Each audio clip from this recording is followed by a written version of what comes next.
Good morning. Today, what we will study?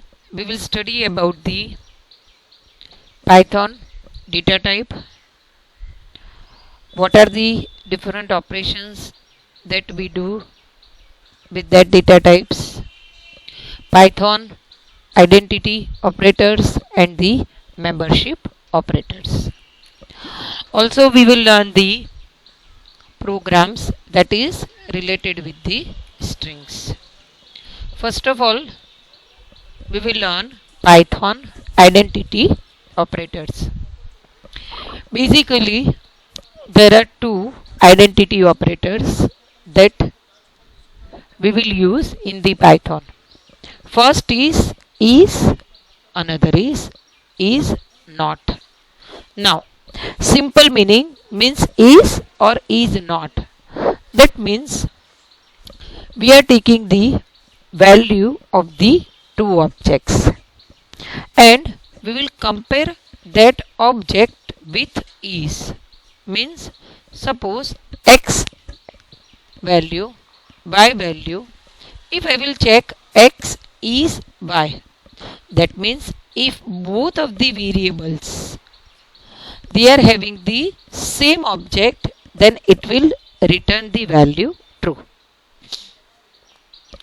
And if we want to check that if x is not y, that means x variable is not related to y or it is not equal to y, then at the time we are using the is not. So we are using the identity operators to compare the objects. If they are equal, then it will return the true. If they are not the same objects, means if they are not the equal, then it will return true.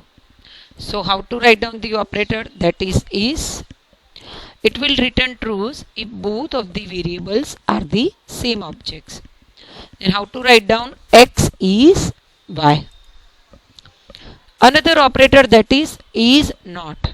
That means it returns true if both of the variables are not the same object. That means x is not y. In the next, we will study how to use is or is not in the programs. Another, these are the membership operators. Now, what do you mean by the membership operators? What do you mean by membership? That means that is a part of that. That means the collection of the variables and the collection of the certain values that is given to you, and if we want to check whether that variable is available in that set or the variable is a member of that set or not, at that time we are using the membership operators. So the membership operators are used to test whether the sequence is presented in the object or not. So if we want to find out whether the particular variable that is available in that particular object or not, for that we are using the in operator. So here you can see that in is the operator.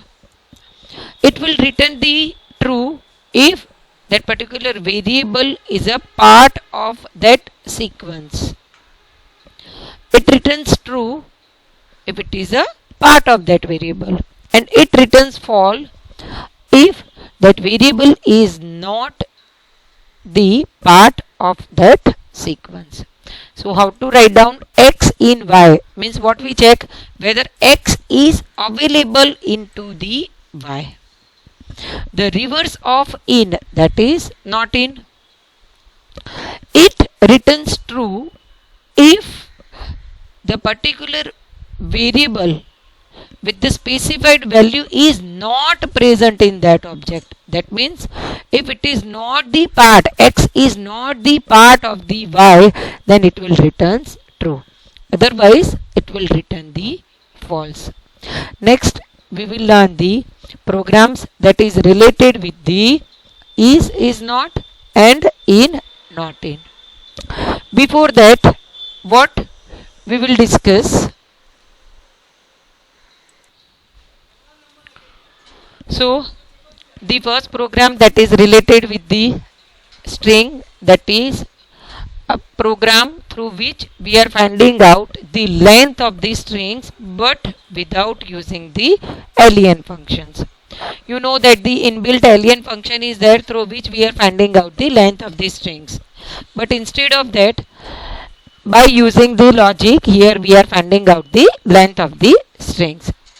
So what is the prerequisite if we want to find out the length of the strings? First is to take the string from the user and we have to store into the variables. Now here I am taking the string. Which variable that I am using? That is str1.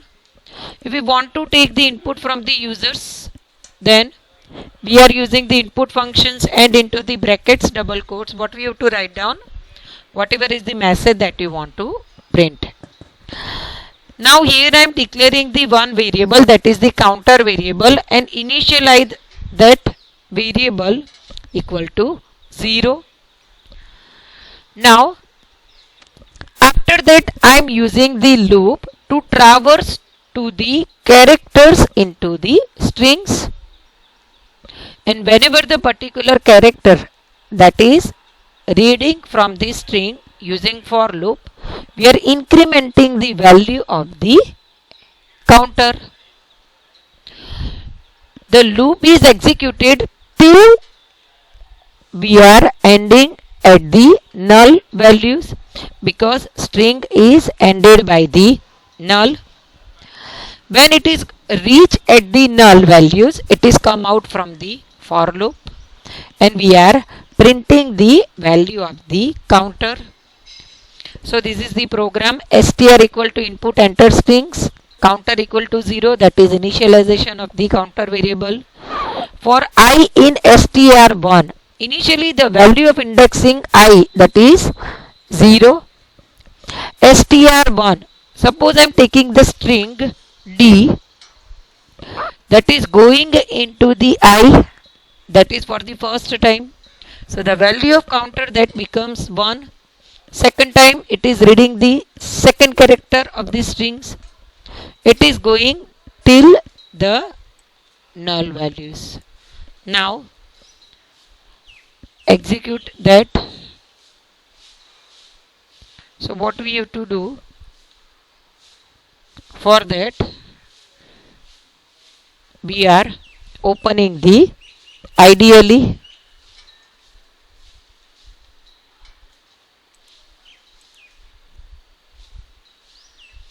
IDLE Python